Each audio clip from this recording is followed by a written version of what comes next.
ఇక్కడ దండపల్లి మండలము మాకులపేట ఈ సెంటర్లో మక్కల సెంటర్లో ముఖ్యంగా బార్దాన్ లేకుండా ప్రభుత్వము రైతులను ఇబ్బంది పెడుతోంది. రైతులు పాపము ప్రైవేట్ల బార్దాను వేల రూపాయలు ఖర్చు పెట్టి కొనుకొచ్చుకుంటారు. బార్దాను కరెక్ట్ సమయానికి ఇస్తే ఈ సమస్య వచ్చేది కాదు. మొక్కజొన్న రైతులు ఈసారి ఈ ప్రాంతంలో ఎక్కువ మొక్కజొన్న వేసారు. ఈ రైతులందరూ కూడా దాదాపు నెల రోజుల నుంచి ఈ ఇక్కడ ఉన్న సబ్ సెంటర్ లో కుప్పలు పోసుకొని ఉన్నారు. ఇక్కడికి బార్దాన్ లేదు, లారీలు వస్తున్నాయి. ఇవాళ పాపం వచ్చిన కొంచెం బార్దాన కొరకు ఇవాళ రైతులు కొట్లాడుకొని కేసులు పెట్టుకునే పరిస్థితి వచ్చింది. ప్రభుత్వము సరి అయిన సమయంలో బార్దాన్ అందరు రైతులకు అందిస్తే ఈ పరిస్థితి వచ్చేది కాదు. ఇవాళ ఈ పరిస్థితి కారణం ప్రభుత్వమే.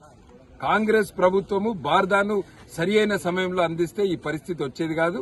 మొక్కజొన్న రైతులందరూ కూడా ఇట్లా కొట్లాడుకొని రోడ్ల మీదకి వచ్చి కేసులు పెట్టుకునే పరిస్థితి రాకపోతుండే. ఇప్పుడు కూడా ఇప్పుడు మాట్లాడితే కూడా ఇంకా అధికారులకు తెలియదు ఎప్పుడు బార్దాన్ వస్తుందని. ప్రతిరోజు రేపొత్తది అని చెప్తారు.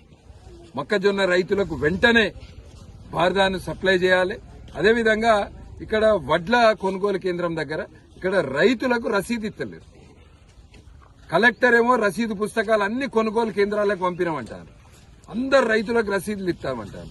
ఇక్కడ రైతులకు రసీదు ఇస్తలేరు.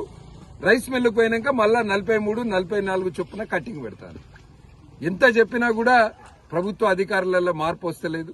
ఖచ్చితంగా రైతుకు కాంటా పెట్టినప్పుడే రసీదు ఇవ్వాలి. మూడో సమస్య లారీలు రాక. వర్షం పడుతుందని రైతులు భయాందోళనకు గురవుతారు. లారీలను వెంటనే పంపించాలి. ఇక్కడ ఉన్న మొక్కజొన్న కావచ్చు, ఇక్కడ ఉన్న వడ్లు వెంటనే ఇక్కడి నుంచి కొనుగోలు చేసి తీసుకుపోవాలని మేము భారతీయ జనతా పార్టీ తరఫున డిమాండ్ చేస్తున్నాం. మాకు ఖచ్చితంగా బార్దాన్ కావాలి. ఈ మక్కలు తూర్పాల పట్టిస్తారు, అడ్డు తూర్పాల పట్టిస్తారు. ఏలాంటిగా మీరైతే చూసిండ్రు. ఈ మా పంట గురించి చూసిండ్రు. ఆడ మక్కలు చూసిండ్రు, అడ్లు చూసిండ్రు. ఇంకొకటి ఏంటంటే మాకు ఖచ్చితంగా బార్దాన్ కావాలి. మాకు లారీలు కావాలి. ఈ దోకినాక ఎంబడే రసీదు కావాలి.